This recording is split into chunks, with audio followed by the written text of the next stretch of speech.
这对情侣前一秒还在你侬我侬，下一秒却因为谁吃西瓜尖的第一口打了起来。男人掏出一把钢锯，直接锯断了女人的胳膊，一边拉一边还嘿嘿笑。楼下一个杀手冷冷地盯着楼上，准备时刻干掉两人。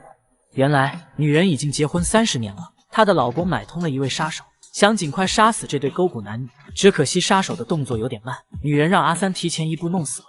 就在阿三卸胳膊的时候，外面突然传来了一阵脚步声。阿三智商250，瞬间明白了怎么回事。他拿出手机，用慌张的语气拨打了报警电话，说杀人了，让警察赶紧过来。紧接着，杀手走进室内，却发现目标人物已经凉凉。咋回事儿？难道有人提前接单了？他刚要打电话跟客户确认一下，一群警察便火急火燎地冲了进来。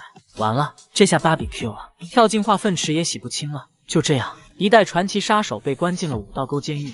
进了牢房，男人一点也不消停。由于室友睡觉的时候磨牙打嗝，男人叫醒声音最大的胖子，直接用毛巾把胖子勒成了死胖子。事后，他把现场伪装成了自杀的样子，总算睡了个好觉。2年后，杀手听说富家女杀人魔又出来犯事了，这次他说啥都要出去，杀了那个陷害自己的小子。男人就这样大摇大摆地走出了监狱。原来韩国的牢房也实行年假制度，关押363天，外出休息3天。男人准备好好利用这3天假期解决掉画家。